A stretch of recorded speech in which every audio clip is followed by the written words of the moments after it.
She was standing in the doorway when I finally said it. I know. 2 words, that's all it took. Her face drained of color. The phone slipped from her hand and hit the hardwood floor, and for the first time in 12 years of marriage, she had nothing to say. But here's the thing. It wasn't shouting that ended us. It wasn't a dramatic fight. It wasn't even proof. It was my silence. Welcome to my YouTube channel. This is my story of betrayal, and if you've ever trusted the wrong person, hit that subscribe button because you are not alone. Here is how it happened. The text came at 11:47 p.m. Relax, I was only an hour late. That's all it said. No apology, no explanation, just a soft dismissal wrapped in casual punctuation. An hour late from what? From where? From who? I stared at the screen longer than I should have. We'd been married 12 years. 12 years of shared rent, shared holidays, shared grief when we lost our first pregnancy. 12 years of building something I thought was solid. And yet, that one sentence felt like a crack running through glass. The strange part? I didn't reply.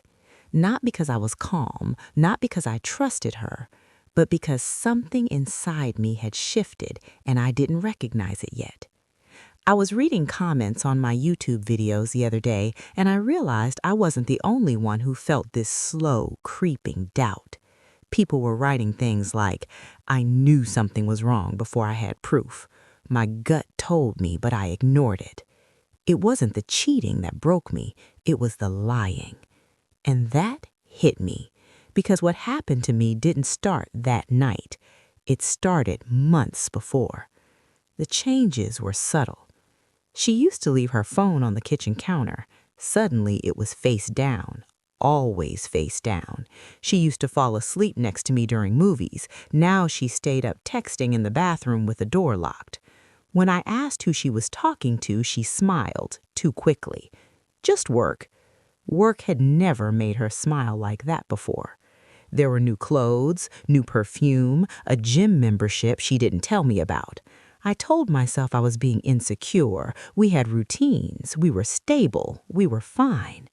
But stability can hide distance, and distance doesn't scream. It whispers. That night when she said she'd be an hour late, she didn't say from where. Earlier that evening, she told me she was meeting her friend Anna for dinner, a girls' night. I even joked about it. Don't talk about me too much. She laughed. But at 10:30 p.m., I texted Anna to ask if they were still out. She replied immediately. We wrapped up around 9. She left before me. Why? My stomach dropped. 9 p.m. She texted me at 11:47 p.m. saying she was only an hour late. An hour late from what? That's when the silence began. When she walked through the door at 12:15 a.m., she looked different. Not disheveled, not guilty.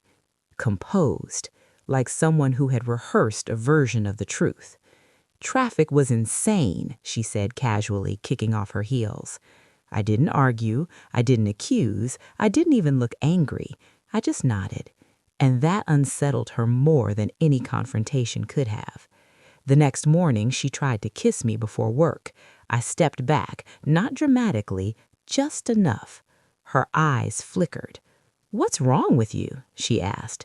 Nothing, I said. And that was the moment I think she realized something was wrong. Because silence forces people to sit alone with their own conscience, and conscience is loud. Over the next week, I stopped asking questions. I stopped checking her schedule. I stopped reacting when she dressed up for late meetings. I cooked dinner. I folded laundry. I smiled when she looked at me. And I watched. The thing about betrayal is this. It doesn't explode. It erodes. And erosion leaves marks. She started watching me the way I used to watch her. Carefully, suspiciously, almost afraid. 3 nights later, I heard her whispering on the balcony. I can't talk long, she said softly. He's here. He's here. I was standing inside, 10 feet away, pretending to scroll through my phone. I didn't confront her. I didn't slam the door. I just let the silence grow. And that's when she began to unravel. Because when someone expects anger and receives nothing, they panic. But I wasn't silent because I was weak. I was silent because I was gathering something far more powerful than rage. I was gathering certainty. And what I found next would change everything I thought I knew about my wife and about myself. The next morning, I opened her laptop, and what I saw wasn't just messages. It was a life I didn't recognize. The screen was still glowing when I opened it. She never left her laptop unlocked, never. But that morning, she must have been distracted, or careless, or confident. My hands didn't shake. That surprised me. I expected rage, panic, something explosive. Instead, I felt cold, clinical, like I was stepping into someone else's life. Her messages were open. Not work emails, not Anna, not family. A name I didn't recognize. Daniel. The preview alone told me everything my mind had been trying to avoid. Last night was worth the wait. I can still feel you. He has no idea, does he? I stopped breathing for a second. There it was. Proof. Not suspicion, not intuition, not paranoia. Proof. You always imagine what you'd do in that moment. Scream, throw something, call her immediately. Instead, I scrolled.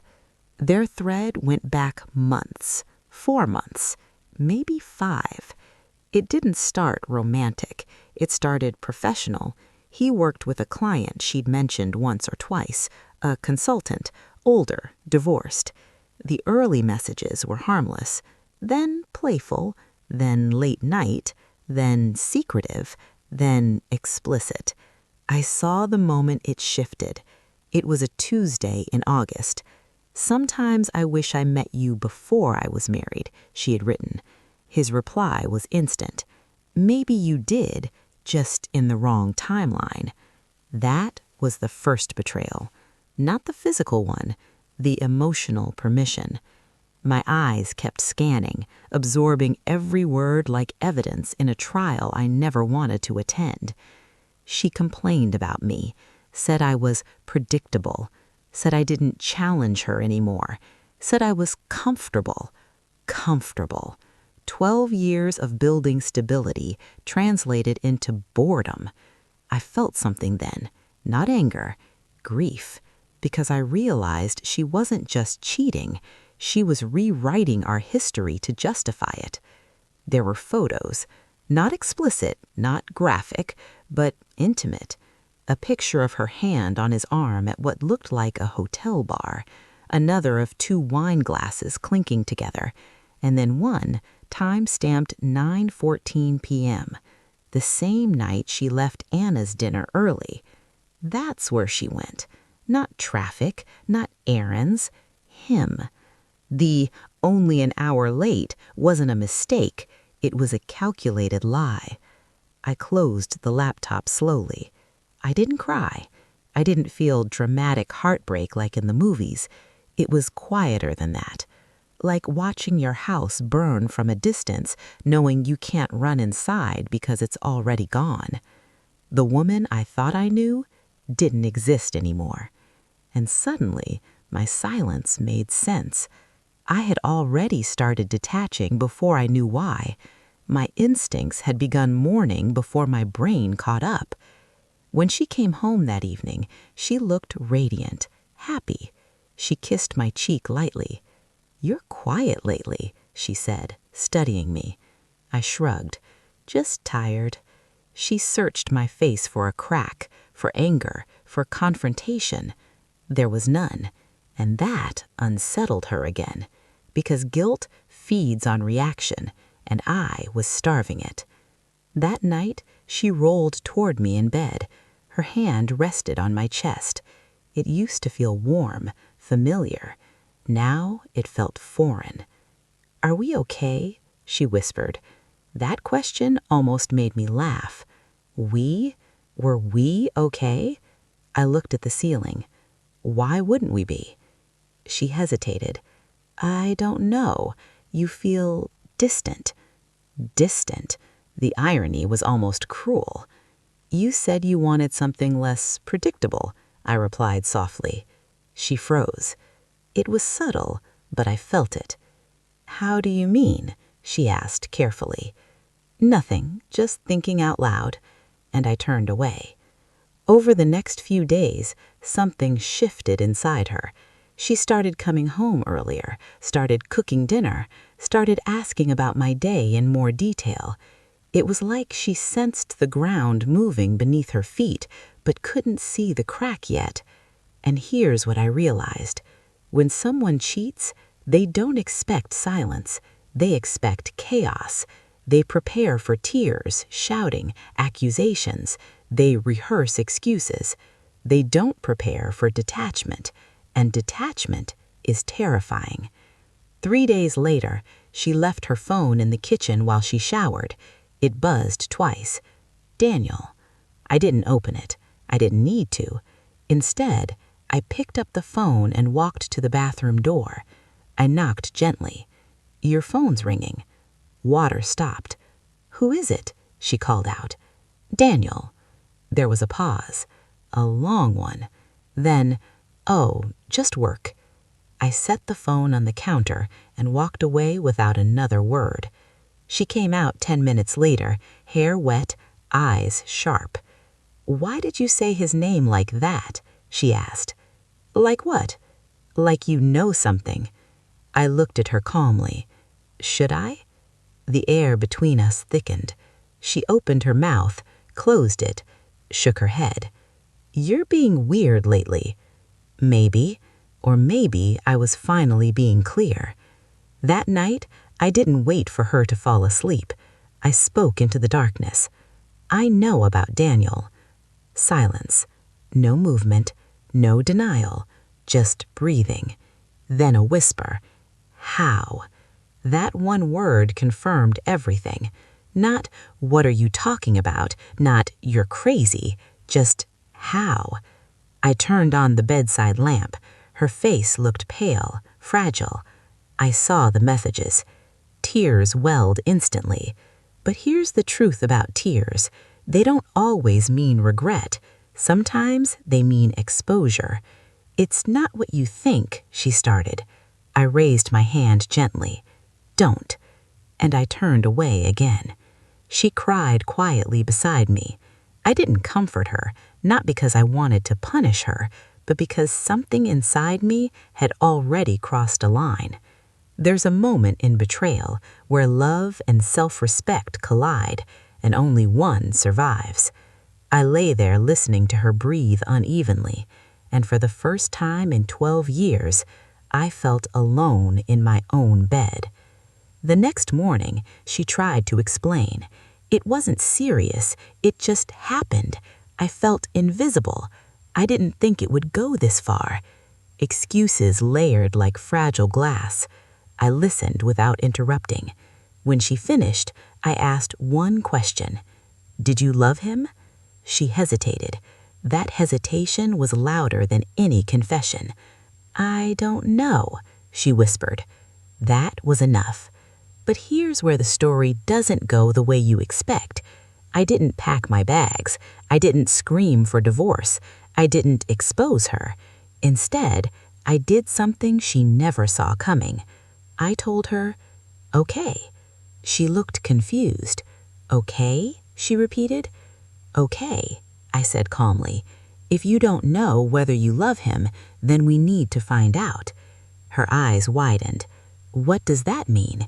"It means," I said slowly, "you don't get to choose between us in secret anymore." And that's when she realized the silence wasn't weakness, it was strategy. And what I planned next would force her to confront a choice she thought she could delay forever. She stared at me like I'd just spoken a language she didn't understand. "What do you mean we need to find out?" she asked carefully. I stood up from the kitchen table, walked to the sink, and rinsed my coffee mug slowly. I needed the seconds. Not to think, I already knew what I was going to say, but to let it land. "You don't get to live in two realities anymore," I said calmly. "If you're confused about him, then let's remove the confusion." Her breathing grew shallow. "You're scaring me." "I'm not yelling. I'm not threatening you. I'm giving you clarity." She shook her head. "Clarity how?" "You tell him, today, that I know. And you decide. No secrets, no half-truths, no emotional backup plan." The silence that followed wasn't soft anymore. It was sharp. "I can't just," she began. "Yes," I interrupted gently, "you can." People think power comes from anger. It doesn't. Power comes from stillness, from being the one who isn't scrambling. And in that moment, she was scrambling. "I never meant for this to become a choice," she whispered. "That's the problem. You thought you could have both." She flinched. That hit. By noon, she hadn't made the call. She paced, she picked up her phone, put it down, walked to the window, sat, stood again. I watched from the living room, saying nothing. Finally, she stopped in front of me. "What if I choose you and you never forgive me?" she asked. I held her gaze. "What if I choose him and I regret it?" she continued. I didn't answer, because this wasn't about my reassurance anymore. It was about consequence. At 2:17 p.m., she walked into the bedroom and closed the door. I heard her voice through the wall, soft at first, then tense, then emotional. I couldn't make out every word, but I caught enough. "He knows." A pause. "No, I didn't tell him. He saw." Another pause. "I can't do this anymore." Silence. And then, "No, I'm not coming tonight." The call ended. She stayed in the bedroom for almost 20 minutes.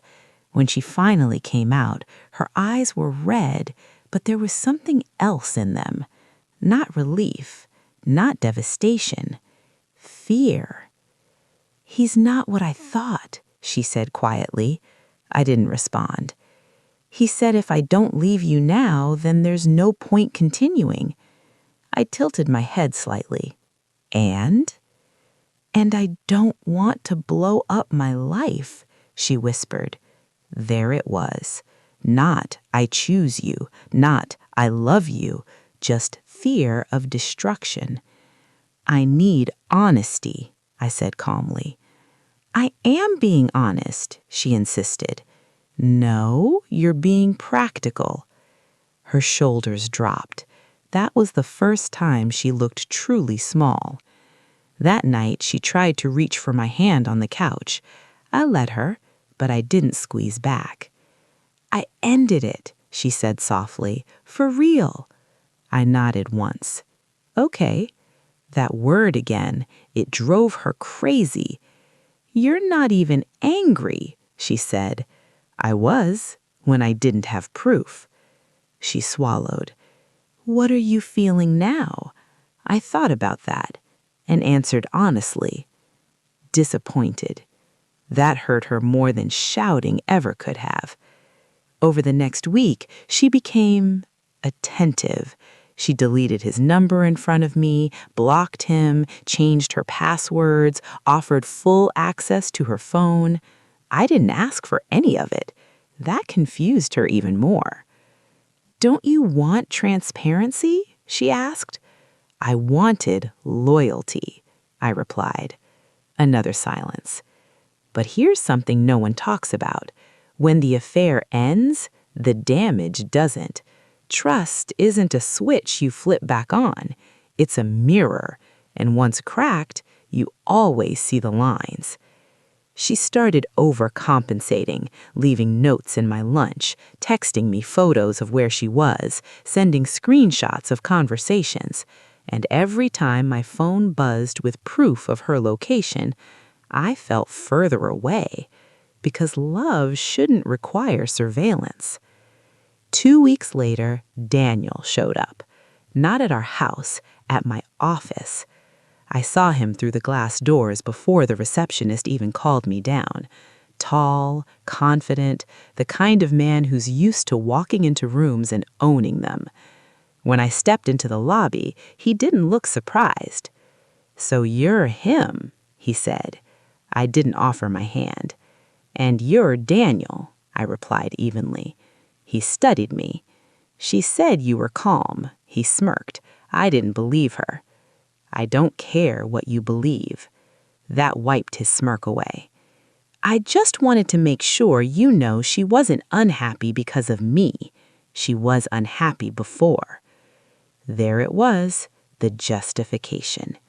"She's not your project to fix," I said quietly. "And she's not your possession either." He shot back. I stepped closer. "She's my wife," I said, "and you knew that." His jaw tightened. "She chose to call me." "Yes," I agreed, "and now she chose to end it." That hit him. He masked it quickly. "You think this is over?" he asked. "It already is." He laughed softly. "You're naive." Maybe, but I wasn't the one standing outside someone else's marriage. When I got home that evening, she knew something was different. "What happened?" she asked immediately. "Daniel visited my office," I said plainly. Her face went pale. What? I watched her carefully. "You didn't know?" I asked. "No," she said quickly, too quickly. And for the first time since she ended it, I wasn't sure. "He said you were unhappy before him," I continued. She looked down. "Was I?" she whispered. That question wasn't for me, it was for herself. "I thought I was," she admitted slowly, "but now I think I was just restless. Restless. 12 years reduced to a phase." That night I lay awake again, not because of Daniel, not even because of the betrayal, but because something deeper had shifted. I no longer wanted to fight for this, and that terrified me, because leaving is one thing, but staying when your heart has quietly detached, that's something else entirely. At 3:12 a.m., my phone buzzed. Unknown number. One message. "She's not telling you everything." No name, no context. But I didn't need one, because I knew exactly who sent it. And suddenly, the silence that saved me might not be enough. I didn't reply to the unknown number. I didn't wake her up.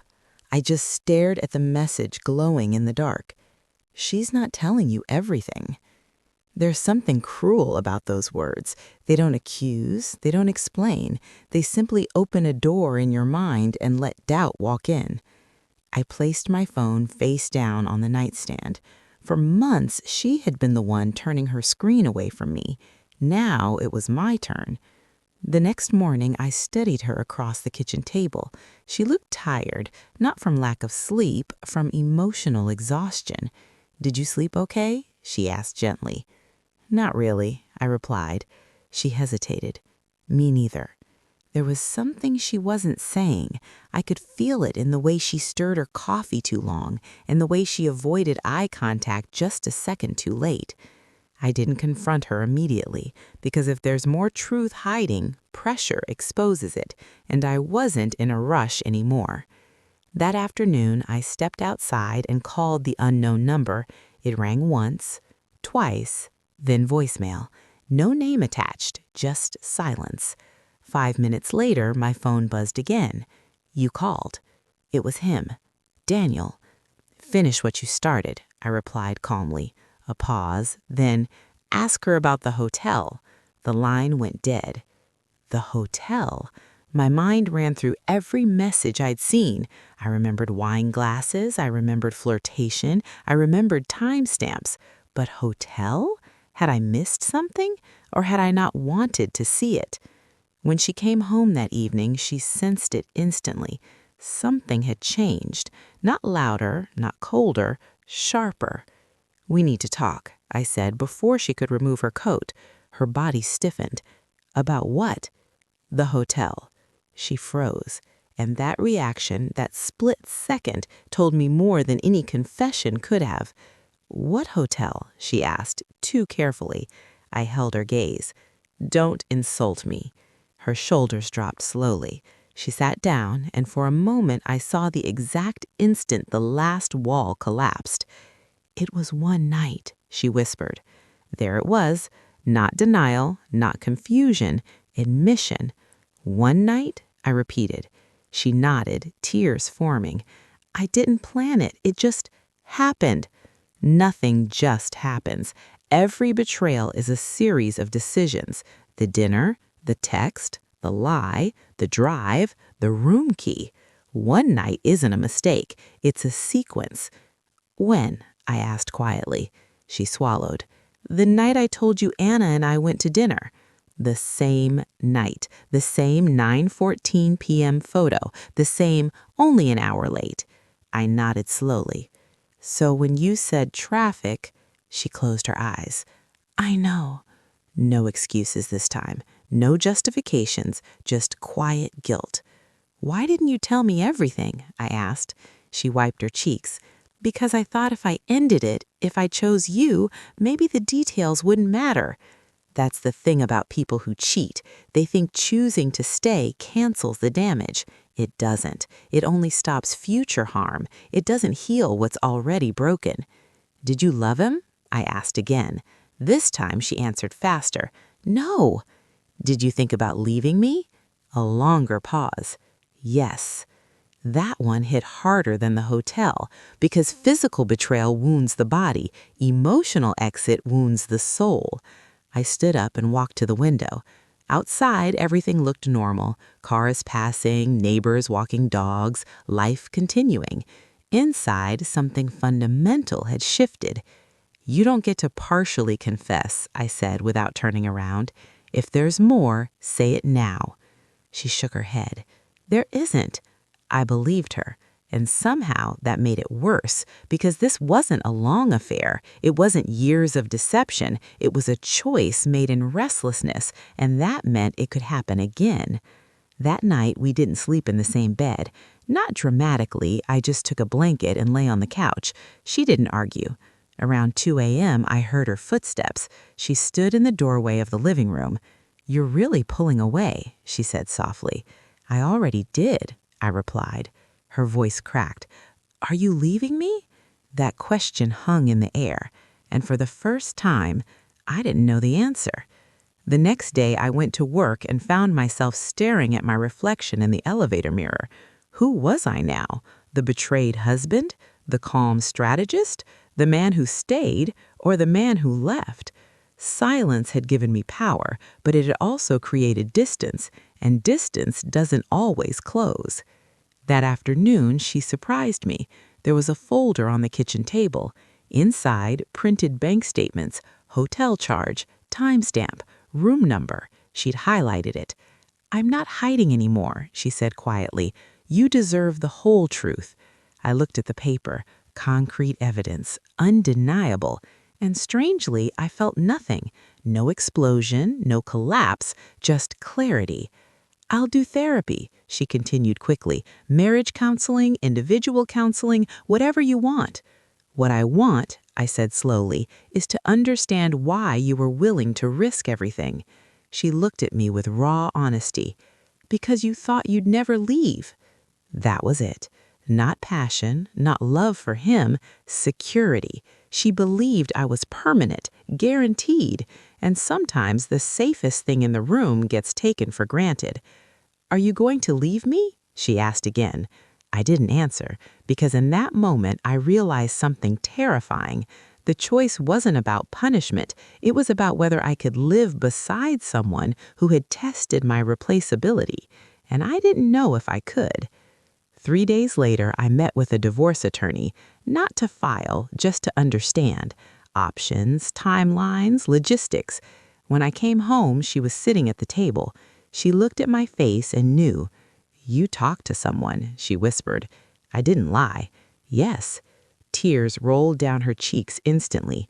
"I ended it. I chose you." I nodded slowly. "I know, but—" That one word trembled.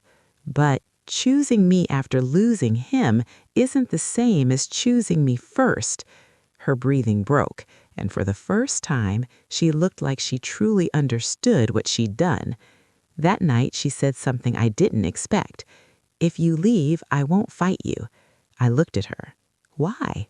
"Because I did this." That wasn't surrender, it was accountability.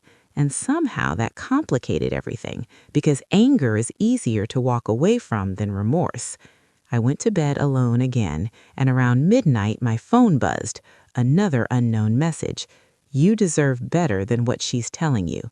Attached was a photo, a date, 2 wine glasses, and a hotel key on the table.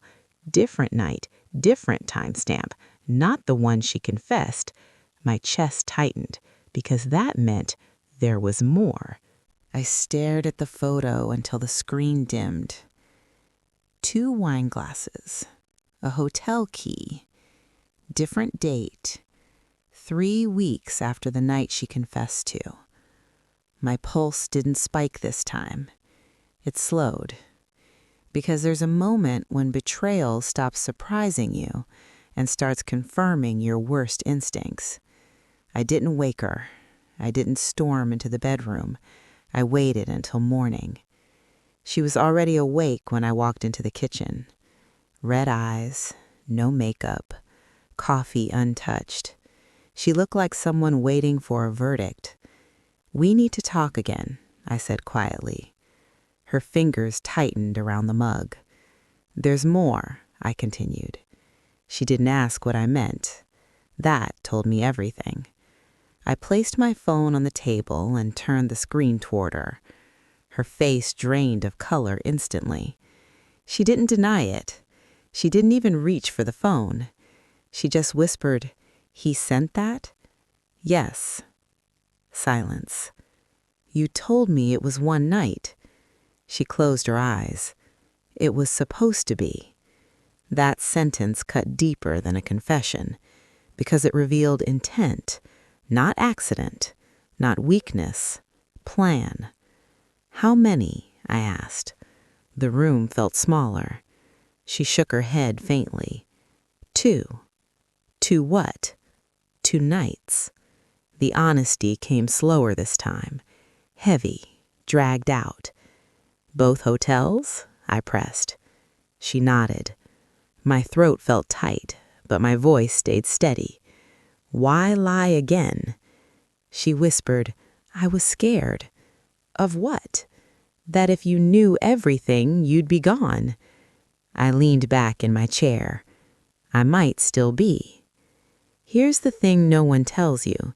When someone lies after being caught, the second lie hurts more than the first betrayal, because it means they're still calculating, still protecting themselves, still choosing survival over truth. And trust can't grow in calculation. "Did you go to him after telling me you ended it?" I asked. "No," she said quickly. "That photo is from before." "Before you chose me?" "Yes." The word chose sounded hollow now. Choice implies clarity. This felt like desperation. I stood up and walked toward the window again. Outside, life was moving like nothing had happened. But inside me, something had shifted permanently. "I said you thought I'd never leave," I said slowly. She nodded. "You were wrong." Her breath caught. "I didn't mean that as a threat," I continued. "I mean, you miscalculated me." She looked up at me like I was already disappearing. "I never thought you'd detach," she whispered. "I didn't either." That was the truth. The silence I used as strength had quietly transformed into distance, and distance had turned into clarity. "I need to ask you something," I said. She nodded weakly. "If Daniel hadn't pressured you, if I hadn't found out, would you have stopped?" Her answer came too slowly. "I don't know." There it was again, that uncertainty. And I realized something brutal in that moment. It wasn't the affair that ended us. It was her not knowing. "You don't get to experiment with our marriage," I said calmly. "You don't get to test other lives and return because this one is stable." Tears rolled down her face. "I was selfish." "Yes," I replied. No yelling, no cruelty, just truth. That afternoon, I left the house. Not dramatically, not with a suitcase, just space. I drove aimlessly for almost an hour before parking near the lake we used to visit when we were first married, back when everything felt new, back when she looked at me like I was the only man in the world. I sat there remembering who we were, and I asked myself something simple. Can I ever look at her without seeing hotel rooms? Without hearing hesitation when I asked if she loved him? Without hearing, "I don't know"? The answer didn't come immediately, but the silence inside me felt different now. Not strategic, resolved. When I returned home that evening, she was sitting exactly where I had left her, like she hadn't moved. "I've been thinking," she said before I could speak.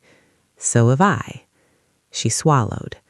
"If you want a divorce, I won't fight it." Her voice trembled, but she meant it. That was the first selfless thing she'd said since this began, and it made everything harder. "I don't want revenge," I said quietly. "I don't want to destroy you. I know. I just don't know if I can live in a marriage where I was almost replaced." She broke then. Not loud, just a quiet collapse inward. "I never replaced you. You auditioned someone else." That sentence landed, and she didn't argue. Night fell slowly. We sat across from each other, both exhausted. 12 years condensed into silence. "Do you still love me?" she asked. I answered, honestly, "Yes." Her face crumpled with relief. But love isn't the problem. Confusion replaced relief. Then what is it? Respect. That word hung heavier than anything else, because love can survive pain. Respect rarely survives betrayal. At 10:42 p.m., my phone buzzed again. Another message from the unknown number. "Ask her about the conference." My stomach tightened. Conference? I looked up at her. She saw my expression shift. "What now?" she whispered. I didn't answer. I just held the phone. Her eyes scanned the message, and something inside her cracked. "That wasn't what it looks like," she said immediately. I hadn't even asked. "When was the conference?" I asked quietly. "October." "And?" She hesitated. That hesitation again. "Did you meet him there?" Silence. Then, "Yes." "How long?" Her breathing became uneven. 2 days. The air left my lungs slowly. 2 days. Not hours. Days. Was that before or after the hotels? After. Everything inside me went still, because this wasn't a mistake. It wasn't a moment of weakness. It was progression, escalation, choice layered upon choice. "Did you sleep with him there?" Her silence was answer enough. I nodded slowly. "Okay." She looked terrified now. "You're too calm," she whispered. "No," I said softly. "I'm done being surprised." She reached for my hand desperately. "Please don't shut down." But it was already happening. Not out of anger, out of clarity. The image of 2 hotel nights had become 3, then 4, And suddenly, the marriage I thought I had was a version she stepped out of repeatedly. I stood up. "Where are you going?" she asked. "To breathe." She followed me to the hallway. "Are you leaving?" I looked at her, truly looked at her, and for the first time in 12 years, I saw someone capable of losing me. "I don't know," I answered, and that was the most honest thing I'd said all week. That night, I packed a small bag, not everything, just enough. She stood in the doorway of the bedroom watching. "You're really going," she whispered. "For now." "How long?" "I don't know." Her tears fell silently, and as I walked past her toward the door, she said something that stopped me. "There's something else you don't know." My hand froze on the handle, and slowly I turned around. My hand stayed on the door handle. "There's something else you don't know." The words didn't sound dramatic. They sounded tired, like someone who had run out of space to hide. I turned slowly. "What now?" I asked. Her hands were shaking. "It's not another hotel," she said quickly. "It's not another night." "Then what is it?" She swallowed. "I almost left you." The words hung between us. Not physically left, emotionally, logistically, planned. "What does almost mean?" I asked quietly. She looked down at the floor. "In November, I met with an apartment manager. That hit differently. Not impulsive, not heat of the moment, structured." "You signed something?" I pressed. "No, I didn't go through with it." "But you tried." A tear slid down her cheek. "Yes." I let go of the door, set the bag down, and walked back into the living room, because this wasn't just about sex anymore. This was about intention. "You were going to move out," I said slowly. "I thought I was," she whispered. "What stopped you?" She looked at me. "You." That answer wasn't romantic. It was heavy. "How?" I asked. "You texted me that day." I searched my memory. "What did I say?" She let out a shaky breath. "You said, 'I'm proud of us. We've built something solid.'" I remembered that. It was random, unplanned, just appreciation. "And that changed your mind?" I asked quietly. She nodded. "I realized I was about to throw away someone who never stopped choosing me." Silence filled the room, because that was the part that hurt most. I had been choosing her the entire time she was calculating exits. "Why didn't you tell me this before?" I asked. "Because I was ashamed," she whispered, "and because once I decided to stay, I thought it didn't matter anymore." "It matters," I said firmly. She nodded. "I know." Here's the truth about betrayal. It's not just the act.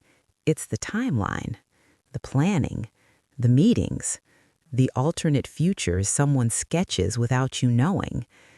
And now I wasn't just competing with a man.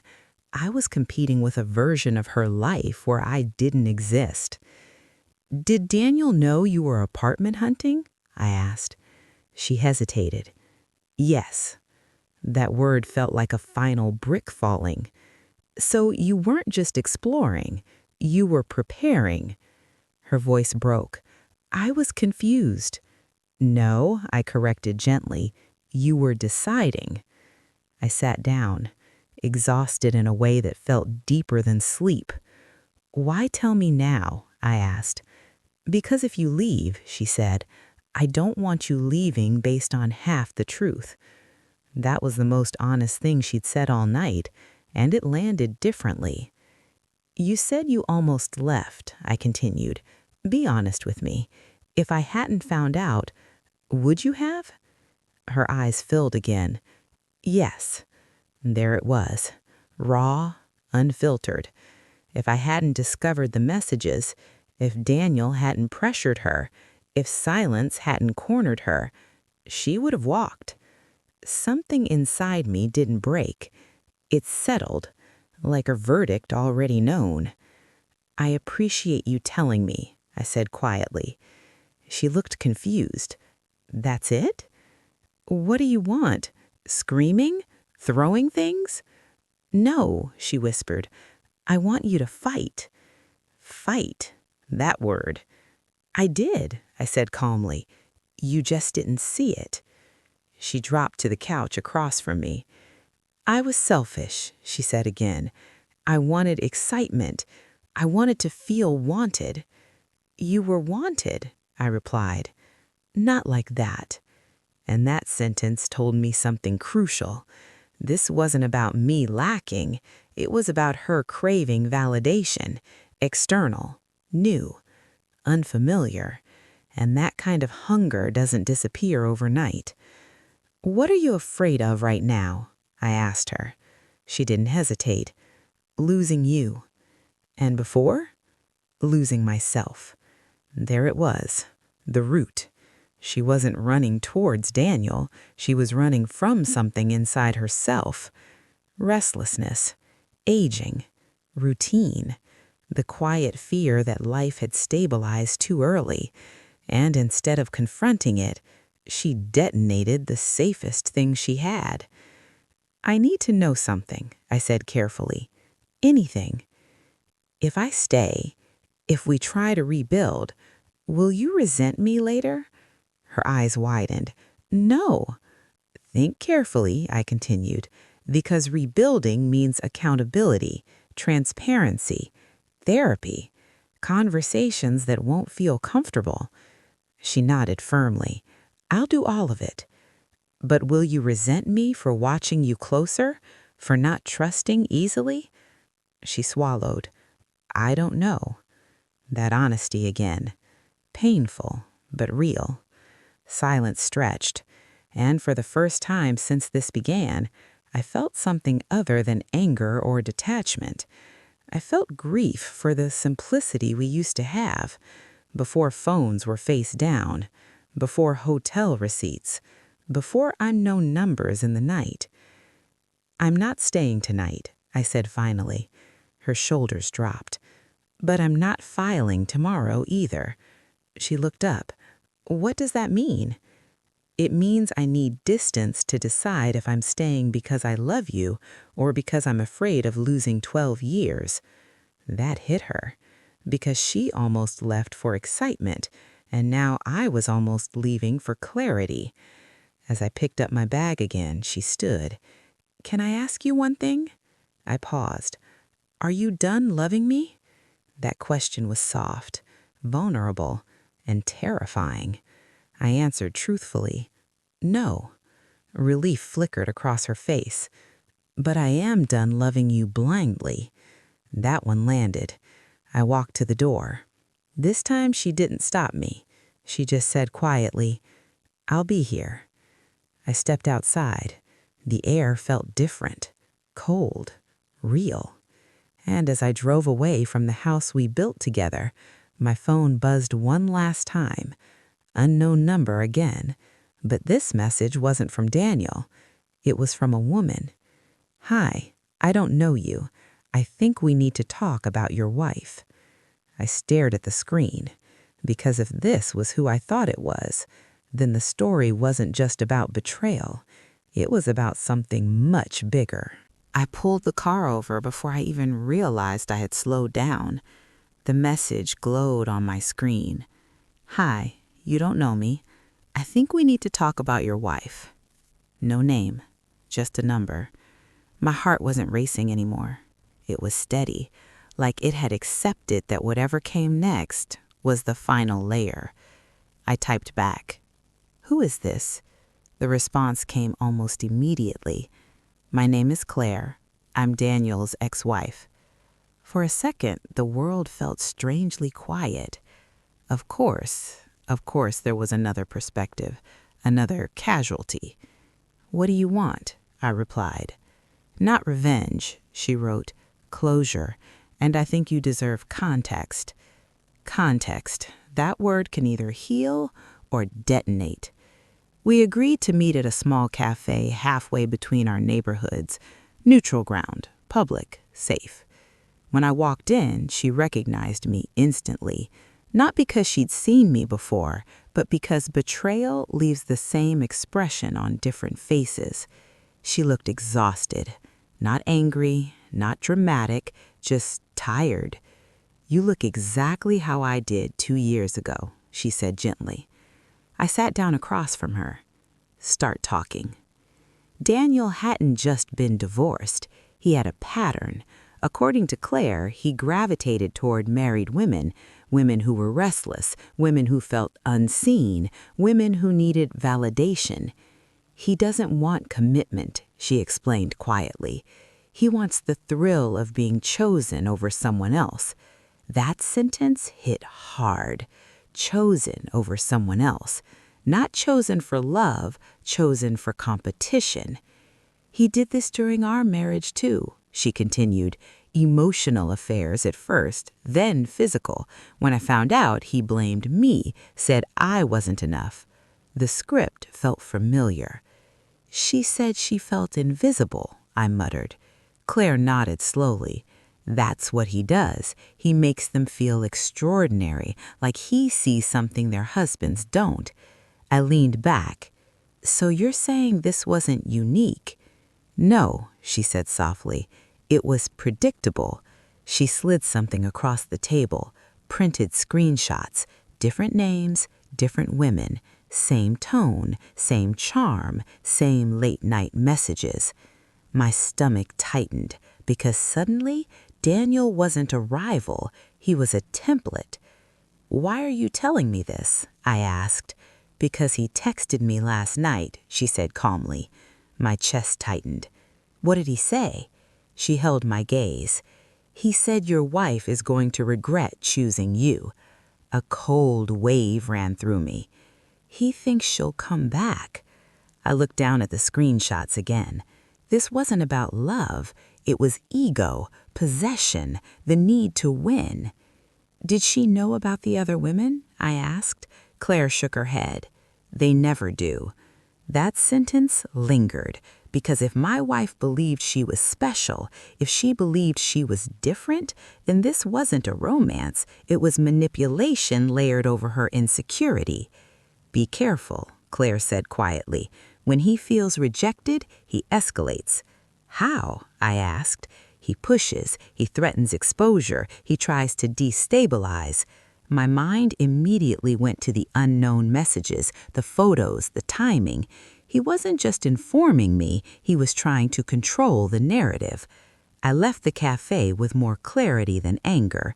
For the first time, I saw the full picture. My wife had made choices. Bad ones, but Daniel had fed something fragile in her, and when she pulled away, he tightened his grip. When I arrived back at the house, she was sitting exactly where I left her, like she hadn't moved. She looked up as I entered. "Who was it?" she asked quietly. "Daniel's ex-wife." Her face went pale. "What?" I sat down across from her. "He's done this before." She didn't speak. "He targets married women, makes them feel seen, then uses the secrecy to bond them." Tears welled in her eyes instantly. "No." "Yes." I handed her the screenshots Claire had given me. She scanned them. Her hands began to shake. "I didn't know," she whispered. "I believe you." That surprised her. "You do?" "Yes," I said calmly, because this wasn't about him being special. Her voice broke. It was about me being weak. Silence filled the room, but it wasn't sharp this time. It was heavy. "I thought he understood me," she said through tears. "He understood your vulnerability." That landed. She covered her face. "I feel stupid." "You were human," I corrected gently, "but you still chose it." She nodded slowly. "Yes." Her phone buzzed. Both of us looked at it. "Daniel." She didn't touch it. "Answer," I said. Her eyes widened. "What?" On speaker. Her hands trembled as she picked it up. "Hello?" she said softly. His voice came through smooth. I miss you. She swallowed. Don't call me again. A pause. You don't mean that. I do. He chuckled lightly. He'll never forgive you, you know that, right? I watched her face carefully. Her jaw tightened. That's not your concern. You think you're safe? He continued. You told me you were unhappy. She glanced at me. I didn't react. I was confused, she said firmly, and I made a mistake. His tone shifted. He'll never see you the same.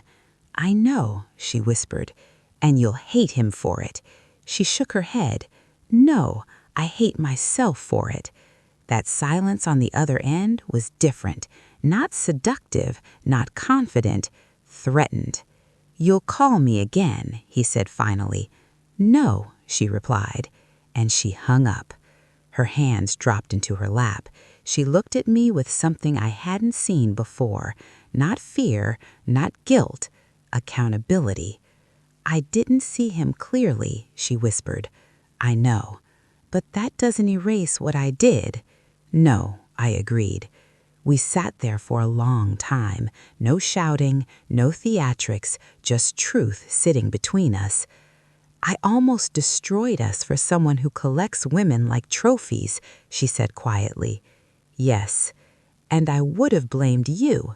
That was the most painful truth of all, because if I hadn't uncovered it, she might have left believing I was the problem. So what happens now? She asked softly. That question felt different now, not desperate, not defensive, open. I looked at her carefully. You stop seeing yourself as a victim of him, I said calmly, and you take ownership of your choices. She nodded. I will. And I decide whether I can live with the memory. Her eyes filled again. Can you? I didn't answer immediately because this wasn't about Daniel anymore. It wasn't about hotels. It wasn't even about lies. It was about whether love can coexist with permanent fracture. And I was about to make a decision that would define the rest of our lives. The house was quiet, not tense, not explosive, just quiet in a way that felt like standing at the edge of something permanent. She was still sitting across from me, eyes swollen, hands folded in her lap like she was waiting for a sentence. Can you? She had asked. Can I live with this? I didn't answer immediately because this wasn't about forgiveness. It was about identity. If I stayed, who would I become? The man who endured? The man who rebuilt? Or the man who silently resented every late meeting for the rest of his life? I need to tell you something honestly, I said. She nodded. I will never forget this. Her face tightened, but she didn't interrupt. I may forgive you, I continued, but forgetting isn't an option. Tears rolled down her cheeks. I don't expect you to forget. That means some days will be heavy, I said. Some nights I'll remember hotel rooms. Some moments I'll wonder. She swallowed. I'll carry that with you. That answer mattered, not because it erased anything, but because it acknowledged permanence. Here's the truth, I said slowly. You didn't just cheat. You stepped outside the version of us that felt safe. She nodded through tears. I know. And I can't go back to the man who assumed safety. Silence. So who are you now? She whispered. I looked at her carefully. I'm someone who knows he can leave. That was the shift. Before this, I never imagined walking away. Now I knew I could, and that knowledge changed everything. For 12 years, I continued, I thought loving you meant trusting you completely. She held my gaze. Now I know loving you means choosing you consciously, not blindly. Her breathing steadied. I want that, she said softly. Understand something, I added. Staying isn't weakness, and leaving wouldn't be revenge. She nodded. I know. This decision isn't about punishing you. It's about peace, she finished. Yes. We sat in silence for a long time. Then I asked her one final question. If this never happened, if I had never found out, would you have eventually told me? She closed her eyes. No. That honesty hurt, but it was clean. Then this marriage, I said quietly, only survives because truth forced it to. She nodded. Yes.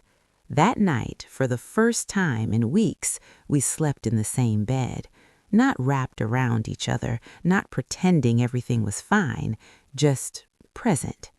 At 2 a.m., she whispered into the dark, "Why aren't you yelling?" I thought about that. Because yelling ends things fast. Silence makes people face themselves. She turned toward me. And what did you face? I stared at the ceiling. That I deserve loyalty, and if I don't get it, I can walk. Her fingers lightly touched my hand, not possessive, not desperate, just there. The next morning, I called the divorce attorney, not to file, to cancel, for now. Rebuilding wouldn't be automatic. It would require therapy, transparency, brutal conversations.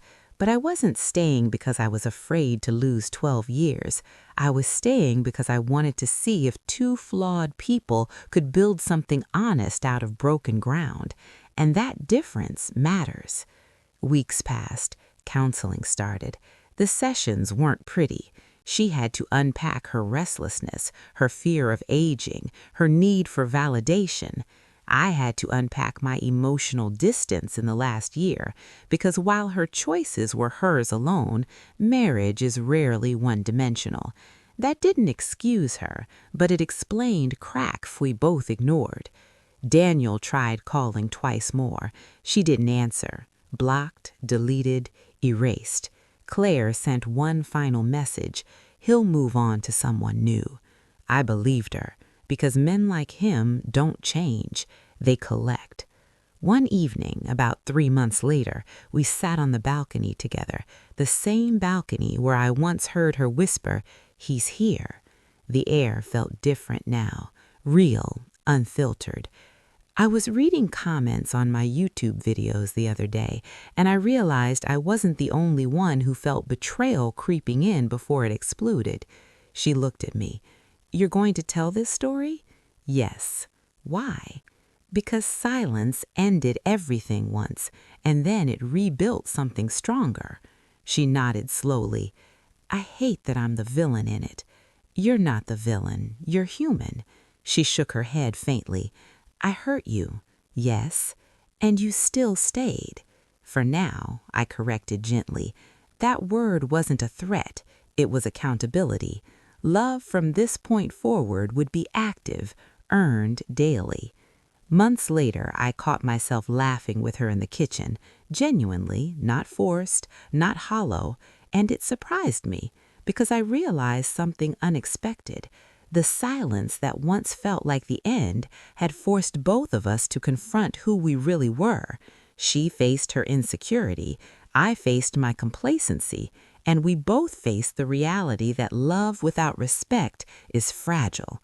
One night, she asked me one final question. "If you ever make me feel replaceable again, what will you do?" I didn't hesitate. "I'll leave."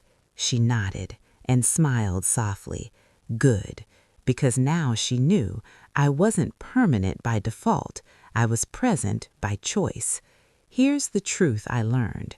Betrayal doesn't always end in divorce. Sometimes it ends illusions. Sometimes it strips a marriage down to its rawest form and asks, is there something real left underneath? For us, there was. Scarred, changed, but real. And my silence, it didn't destroy my marriage. It destroyed the fantasy version of it. What replaced it was harder, more honest, less naive, and strangely stronger. So when she texted, "Relax, I was only an hour late," she had no idea that my silence would end everything. It ended lies. It ended assumptions. It ended blind trust. And in that ending, we were forced to choose each other with open eyes, or not at all.